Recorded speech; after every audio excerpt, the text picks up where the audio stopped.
Methi chaman curry మీకోసం షార్ట్‌లో upload చేస్తున్నా. జీడిపప్పులు అలాగా వేడి నీళ్ళలో నానబెట్టేసుకోవాలి. తర్వాత మెంతికూర ఇలా కోసేసి, కడిగేసి నూనెలో కొంచెం చేదు పోయే వరకు వేపుకోవాలి.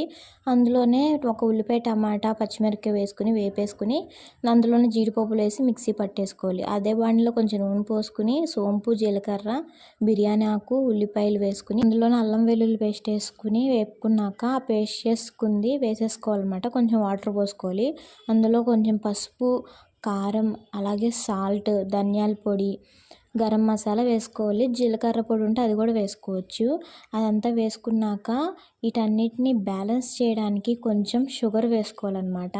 కొంచెం వాటర్ పోసుకొని కలుపుకోవాలి. మెంతాకు పెద్దది ఉంటే పెద్దది వేసుకోండి, లేదంటే అది దొరకకపోతే ఇలా చిన్నది వేసుకోవచ్చు. మెయిన్గా కసూరి మేతి ఇంపార్టెంట్. తర్వాత ఇది వేపిన ఆకుకూర వేసేసుకుని తురుముకున్న పన్నీర్ వేసేసి ఫ్రెష్ క్రీమ్ లేకపోతే ఇలా పాల మీద మేగడ